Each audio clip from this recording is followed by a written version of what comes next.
گزشتہ جمعے ہم نے سورہ فجر کی چند آیات کے متعلق گفتگو کی تھی کہ اللہ تعالیٰ جب کسی کو نعمتوں سے اور رزق سے نوازتا ہے تو انسان دو طرح کے تصورات اس کے ذہن میں آتے ہیں۔ ایک وہ یہ سمجھتا ہے کہ یہ میرے علم اور عقل کی وجہ سے مجھے نعمتیں ملی ہیں، میری محنت کی وجہ سے ملی ہیں، اور دوسرا اس کے ذہن میں یہ خیال آتا ہے کہ شاید میں بڑا عبادت گزار ہوں، اس لیے ان نعمتوں سے مجھے نوازا گیا ہے، میں بڑا نیک ہوں، تقوی والا ہوں۔ تو قرآن کریم ان دونوں چیزوں کو رد فرماتا ہے کہ یہ تمہارے ذہن میں خیال نہیں آنا چاہیے، چونکہ اگر یہی معیار ہوتا تو پھر اللہ کے دشمنوں کے پاس تو بہت سی نعمتیں اور رزق ہے، فرعون کے پاس زیادہ ہے، قارون کے پاس زیادہ ہے، موسیٰ کے پاس کم ہے۔ یہاں بھی آپ دیکھ لیتے ہیں کہ الٹے معاملات جو ہیں وہ چلتے ہیں۔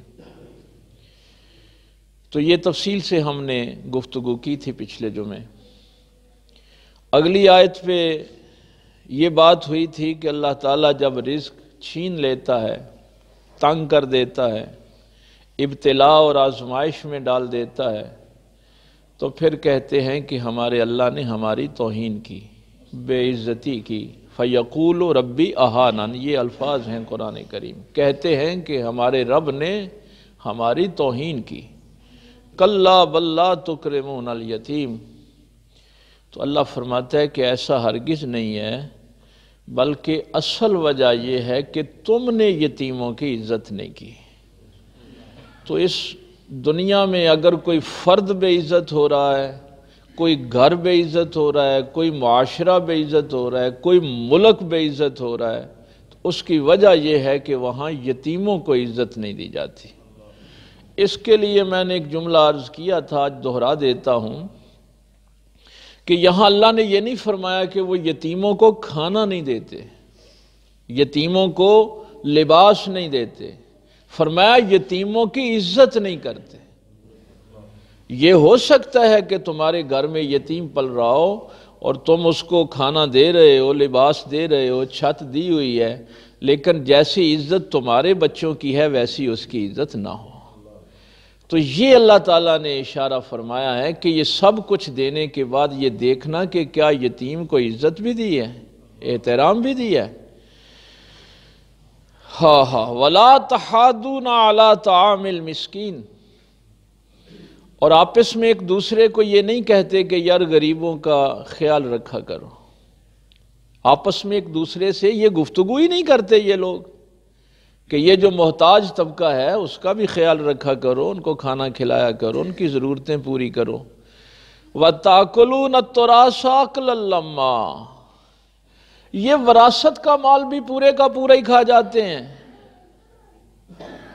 اللہ فرماتا ہے کہ یہ وراثت کا مال بھی، یہاں میں نے ایک دو تفسیریں دیکھیں، انہوں نے کہا کہ جیسے مردار کھانے والے جانور، مردار کھانے والے جانور اس انتظار میں رہتے ہیں کہ یہ جانور مرے اور ہمیں اس سے رزق ملے، ایسے کچھ انسان بھی ہیں جو کہتے ہیں کہ ہمارا باپ مرے اور ہم اس کی وراثت پہ قبضہ کریں۔ یہ بھی انسانوں میں سوچ ہے کہ جو اپنے ماں باپ کے مرنے کا انتظار کرتے ہیں، یعنی اس مردار کھانے والے جانوروں والی ان کی خصلتیں ہو گئی ہیں کہ یہ اپنے بھائیوں کے مرنے کا انتظار کرتے ہیں کہ ہم ان کے یتیموں کا مال کھا جائیں، اور پھر اگر کفالت کے لیے ان کی اولاد ان کے سپرد کی جائے تو جلدی جلدی ان کا پیسہ خرچ کرتے ہیں کہ ان کے جوان ہونے سے پہلے ان کا پیسہ ختم ہو جائے۔ تو یہ جب تمہاری کیفیتیں ہوں گی پھر اللہ سے یہ نہ گلہ کرنا کہ تمہاری عزت نہیں ہے، تمہاری عزت کیوں برباد ہوئی ہے؟ تم نے یہ حرکتیں کی ہیں۔ جب تم یہ حرکتیں کرو گے تو پھر تمہیں کوئی عزت نہیں دے گا، نہ اس دنیا میں نہ آخرت میں۔ آگے آیات اسی حوالے سے چل رہی ہیں۔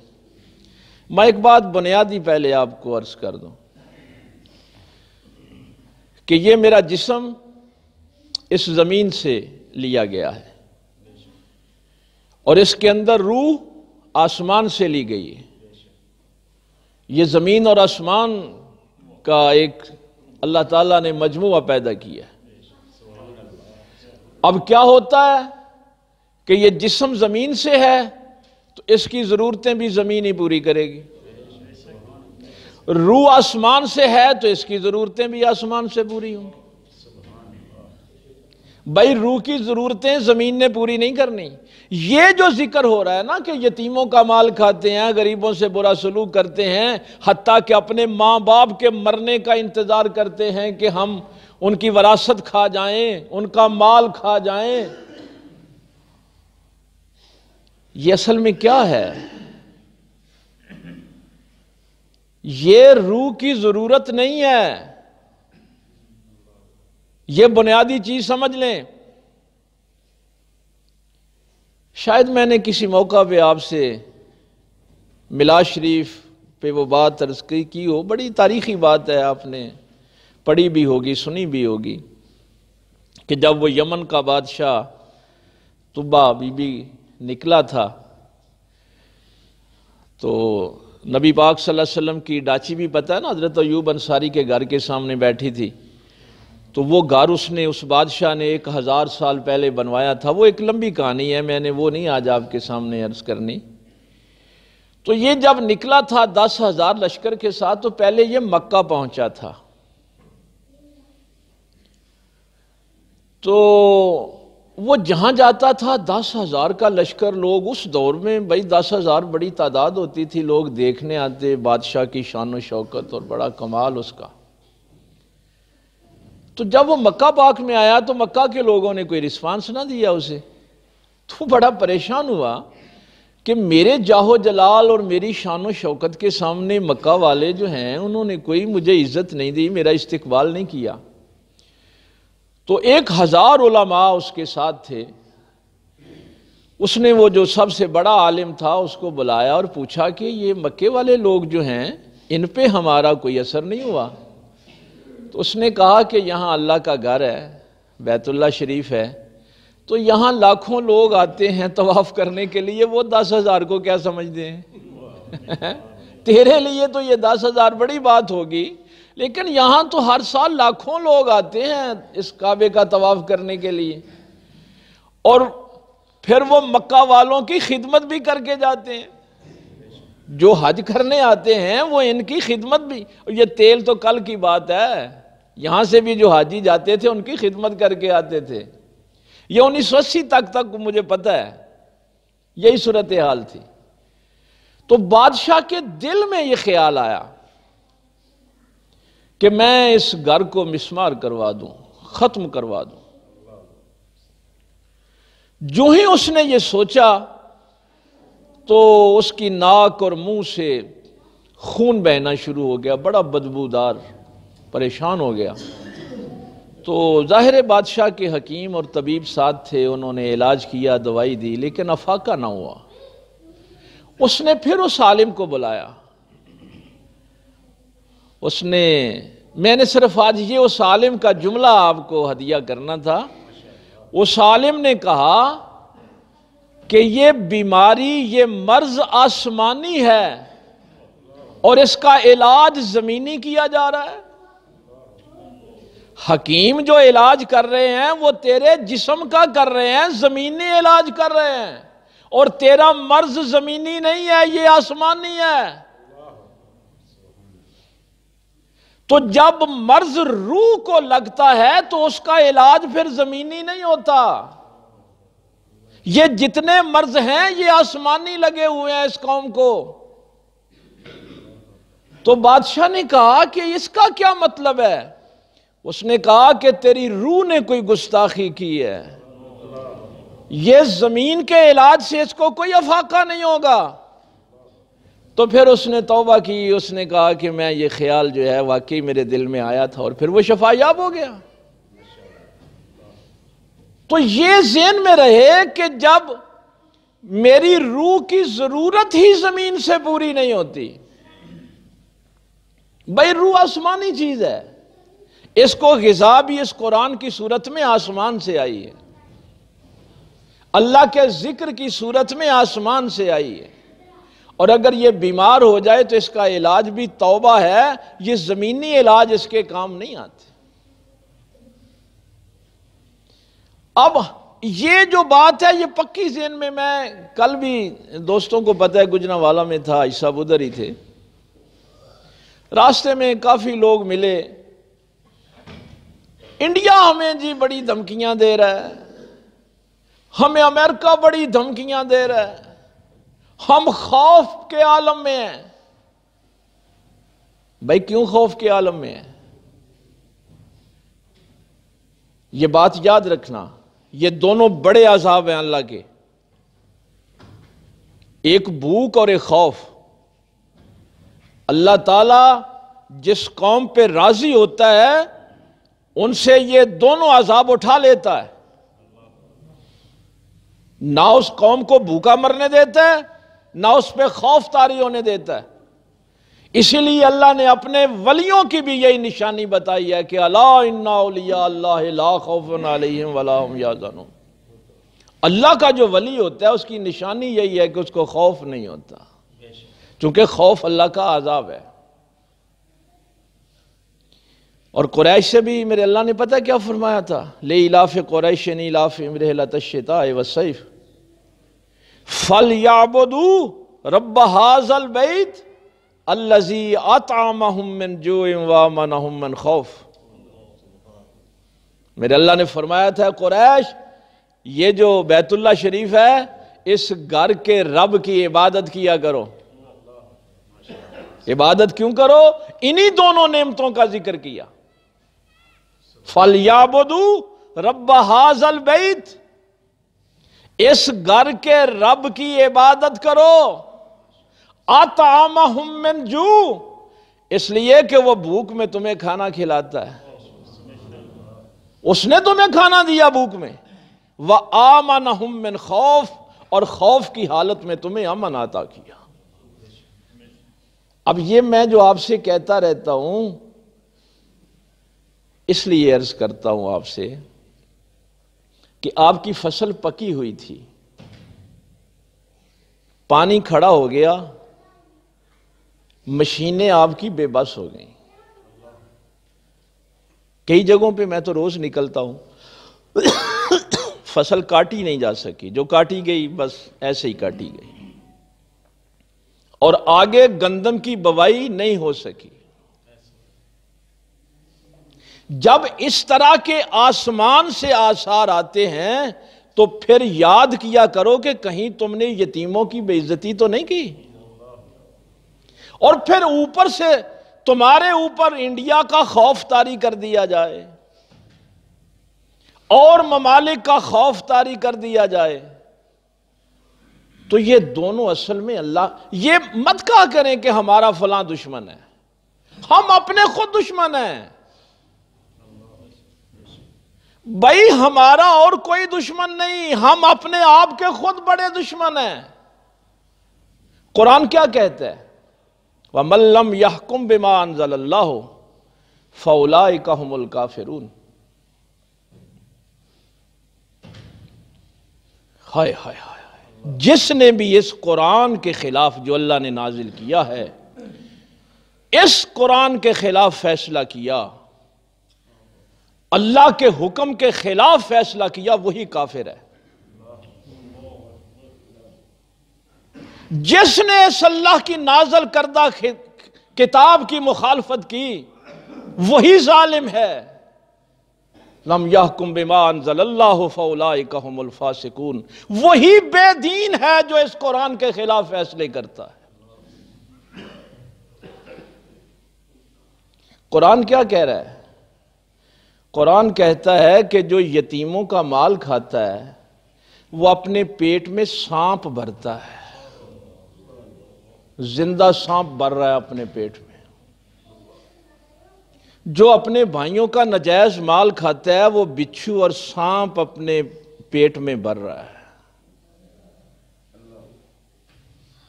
اب آپ کہیں گے کہ شاید یہ کوئی معمولی سی چیز ہے، اگر یہ آیتیں آپ کی سمجھ میں آ جائیں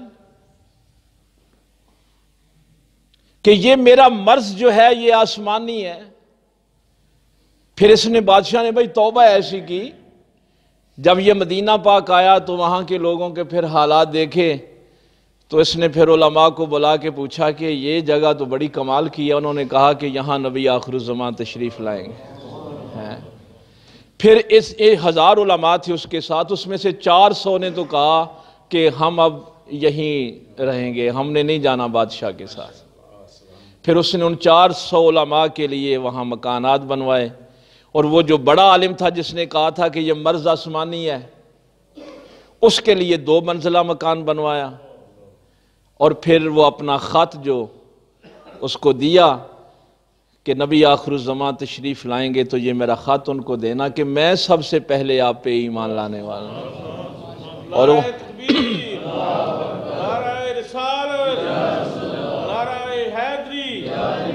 اور طبہ نے اس میں لکھا تھا کہ مجھے امید ہے کہ آپ قیامت والے دن میری شفاعت فرمائیں گے۔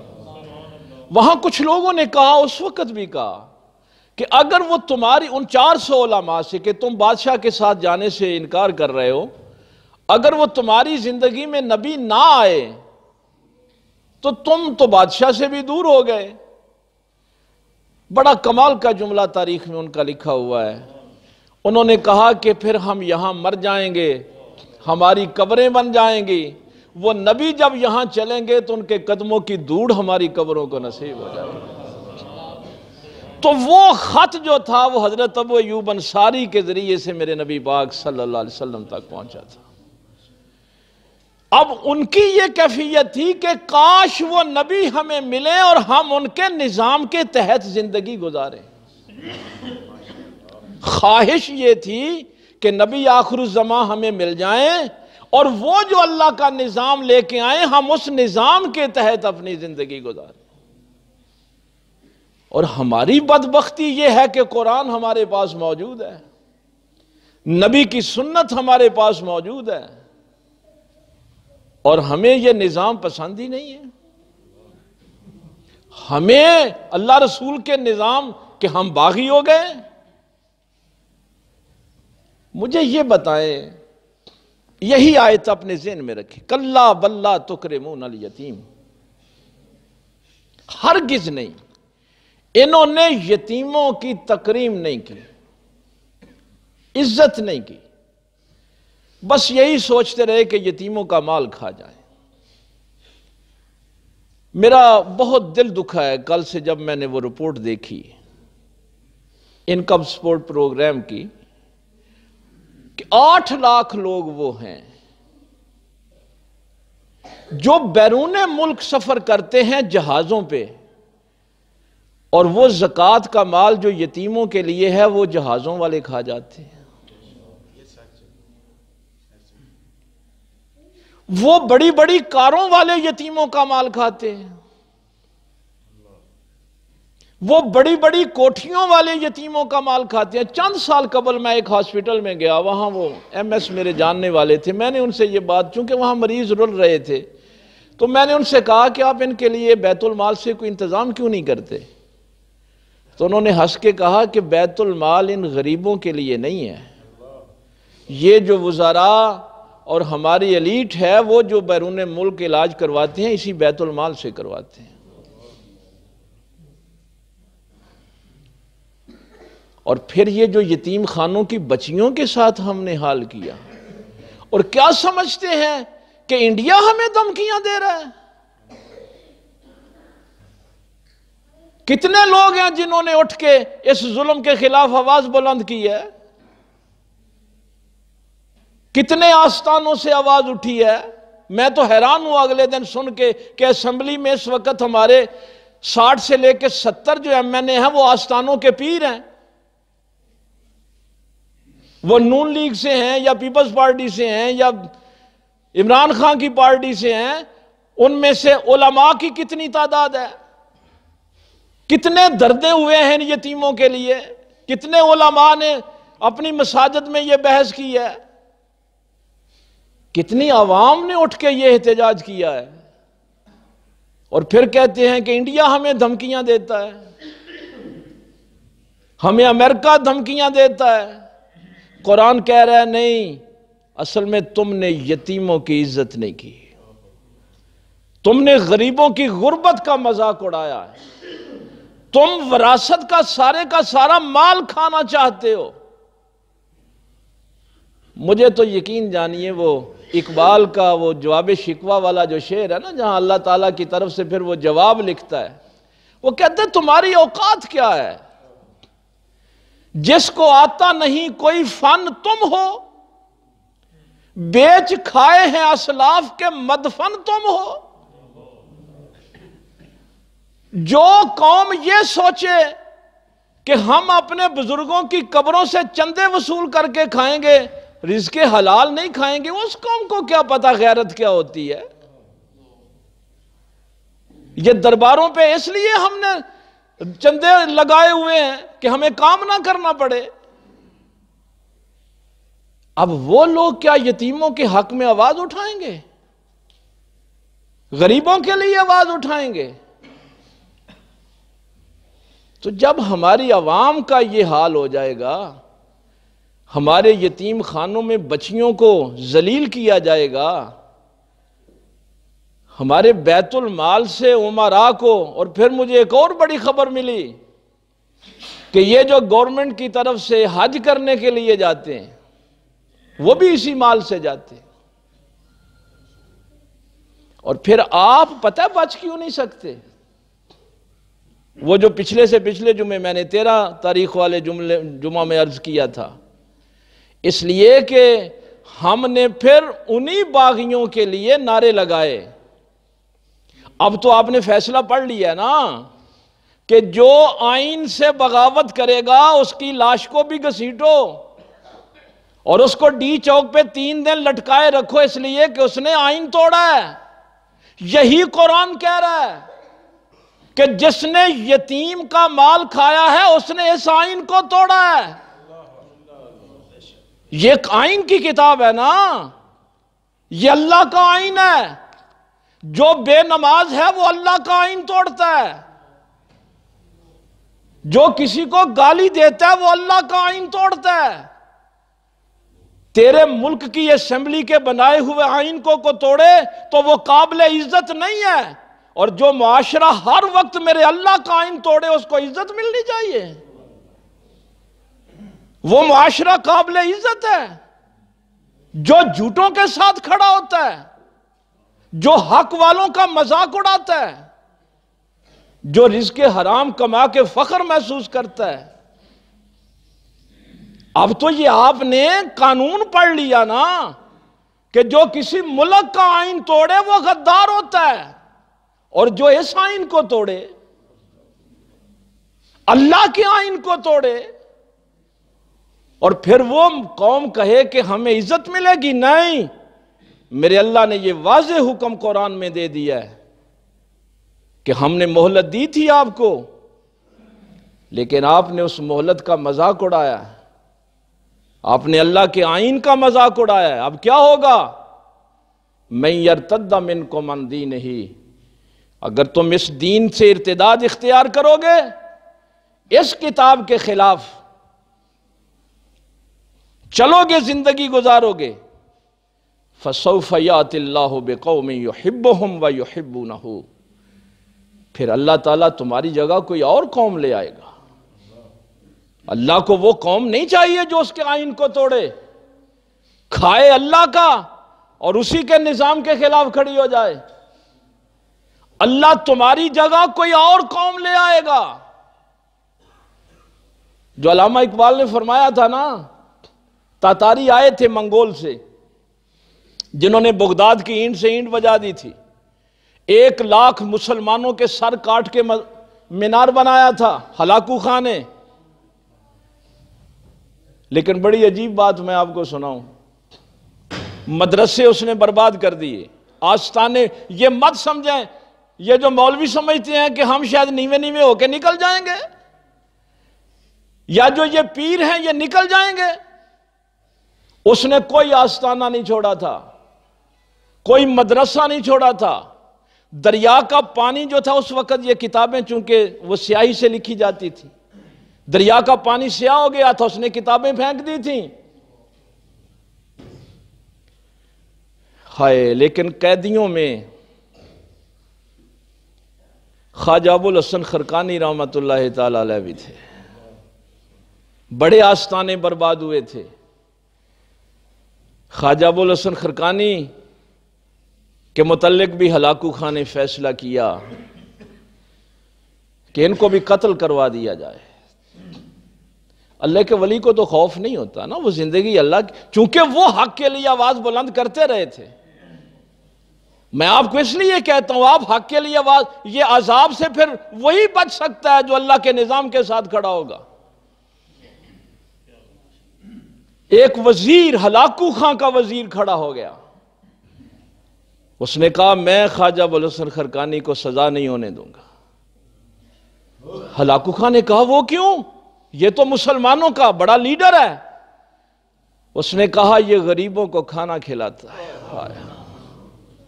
یہ مسکینوں کا خیال رکھتا ہے، یہ یتیموں کے سر پہ ہاتھ رکھتا ہے، میں اس کو نہیں مرنے دوں گا۔ ہلاکو خان کے وزراء کھڑے ہو گئے تھے۔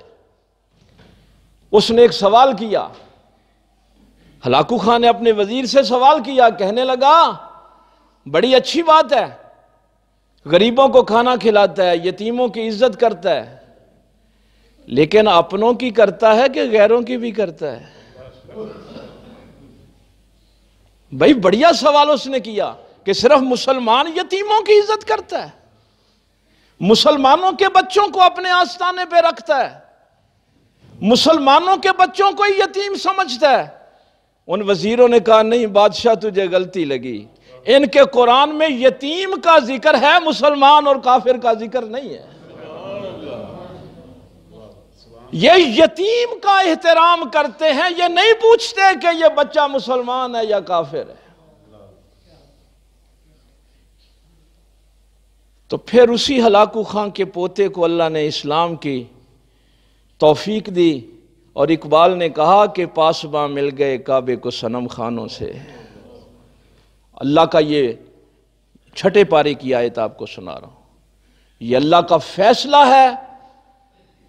اور اس وقت اب یہ مت خیال کریں کہ آپ کا اسلحہ، آپ کا ایٹم بم آپ کو بچائے گا، یا آپ کی کوئی طاقت آپ کو بچائے گی، ایسا ہرگز نہیں ہوتا۔ جب بھی بچانا ہے اللہ نے آپ کو بچانا ہے، اللہ نے آپ کی حفاظت کرنی ہے۔ اللہ کے ساتھ بغاوت کر کے کوئی بچ نہیں سکتا، اور اللہ کہتا ہے ہم تمہاری جگہ کوئی اور قوم لے آئیں گے۔ میں نے تو ہر جگہ یہ سوال اٹھایا ہے کہ بڑی اچھی بات ہے، جو آئین کو توڑے اس کی کوئی عزت نہیں۔ اب بتائیں اس معاشرے میں کس کس نے آئین کو توڑا ہے؟ کس کس نے اس اللہ کی کتاب کی مخالفت کی ہے؟ کیا ہماری قومی اسمبلی سے شراب کی بوتلیں برآمد نہیں ہوتی؟ ان کو سزا اس لیے نہیں ہے کہ وہ قرآن کی مخالفت کر رہے ہیں، انہوں نے اس آئین کو توڑا ہے۔ آج اجتماعی توبہ کی ضرورت ہے۔ یہ مرض چونکہ آسمانی ہے اس لیے اس کا علاج بھی آسمانی ہے، اس کا کوئی زمینی علاج نہیں ہے۔ جب آسمانی مرض لگتا ہے روح کو تو پھر اس کا علاج بھی آسمانی ہوتا ہے۔ جسم کو مرض لگے گا تو جڑی بوٹیوں سے علاج ہوگا، جسم زمینی ہے اس کا علاج بھی زمین سے ہوگا۔ آج اساتذہ کو بھی ضرورت ہے کہ وہ توبہ کریں، انہوں نے بچوں کو صحیح تعلیم نہیں دی، اس لیے کہ تعلیم اب بکنے لگی ہے، نمبروں کے سودے ہوتے ہیں۔ استاد باپ نہیں بنا، شریعت نے کہا تھا کہ استاد باپ ہوتا ہے، شاگرد اس کی اولاد ہوتے ہیں۔ آج ڈاکٹروں کو بھی ضرورت ہے کہ وہ توبہ کریں، میں نے ایک ہاسپٹل میں ایسے ہی میرا درس تھا، تو وہاں میں نے جب یہ بات کی ڈاکٹروں سے کہ سب سے پہلے جو ادارہ بنایا تھا بقراط نے بنایا تھا، تو وہاں سے جب وہ طبیب ڈاکٹر تیار ہو کے مختلف علاقوں میں علاج کے لیے جاتے تھے تو وہ ان سے ایک حلف لیتا تھا. اس حلف کی 10-12 شکیں ہیں، اور اس کے آخر میں یہ بات لکھی ہوتی تھی اس حلف میں کہ اگر مجھے مریض سے ہمدردی نہ ہو تو اللہ میرا ہاتھ بے شفا کر دے. اگر مجھے مریض سے ہمدردی نہ ہو تو اللہ میرا ہاتھ بے شفا کر دے، اللہ میرے ہاتھ سے شفا ہی اٹھا لے. اب اس وقت مریضوں کو شفا اس لیے ملتی تھی کہ طبیب کو مریض سے محبت ہوتی تھی. لیکن مجھے حیرانگی ہوئی کہ ڈاکٹر صاحب نے بتایا کہ آج بھی جب ہم میڈیکل کالج سے فارغ ہوتے ہیں تو حلف یہی اٹھاتے ہیں. آئین کی مخالفت تو ہم نے وہاں بھی کی ہے نا. اقوام متحدہ میں بھی حلف آج بھی یہی اٹھایا جاتا ہے کہ میں نے میڈیکل کی تعلیم لی ہے تو اب مجھے صرف مریض سے محبت ہوگی، میں کسی اور چیز سے محبت نہیں کروں گا. میرے ججز کو بھی توبہ کی ضرورت ہے، چونکہ قرآن کہتا ہے جس نے بھی فیصلے اس قرآن کے خلاف کیے وہی کافر ہے، وہی فاسق ہے، وہی ظالم ہے. میرے تاجر کو بھی توبہ کی ضرورت ہے، میرے صنعت کار کو بھی توبہ کی ضرورت ہے، میری عوام کو بھی توبہ کی ضرورت ہے، میرے علماء کو بھی توبہ کی ضرورت ہے، میرے آستانے والے جو لوگ ہیں ان کو بھی توبہ کی ضرورت ہے، اور اس عوام کو بھی توبہ کی ضرورت ہے. یہ مرض آسمانی ہے اور اس کا علاج بھی آسمانی ہے، اور ابھی توبہ کا دروازہ کھلا ہوا ہے. میں اس لیے ہر جگہ یہ بات کر رہا ہوں کہ ابھی موقع ہے کہ یہ قوم اجتماعی طور پہ توبہ کر لے، ورنہ اللہ کا فیصلہ آنے والا ہے کہ تمہاری جگہ اللہ پھر کوئی اور قوم لے آئے گا. جو اللہ سے محبت کرنے والی ہوگی اللہ ان سے محبت کرنے والا ہوگا. جو اللہ کے نظام سے محبت کرے گی اللہ کے نظام کا مذاق نہ اڑائے گی. تو یہ قرآن کریم فرقان حمید کہہ رہا ہے کہ جب بھی کبھی تمہارا بے عزتی کا کوئی ایسا ماحول پیدا ہو جائے تو سمجھو کہ تم نے جھوٹوں کا ساتھ دیا ہے، تم نے حق والوں کے ساتھ بغاوت کی ہے، تم نے اللہ کے نظام اس کتاب کی مخالفت کی ہے، تم نے یتیموں کی عزت نہیں کی، تم نے غریبوں کے ساتھ اچھا سلوک نہیں کیا، تم وراثت جمع کرنا چاہتے ہو، مردار کھانے والے جانوروں والی تمہاری سوچ بن گئی ہے. تو پھر اس کے بعد اللہ سے یہ گلہ نہ کرو فَيَقُولُ رَبِّي أَهَانَنِ، یہ نہ کہو کہ ہمارے رب نے ہماری توہین کر دی. تو یہ پیغام آپ نے ہر جگہ پہنچانا ہے کہ جو بھی اللہ کے اس آئین کو توڑے گا وہ اللہ کی نظر میں کبھی عزت نہیں بنا سکتا. اللہ تعالیٰ عمل کی توفیق دے. وآخر دعوانا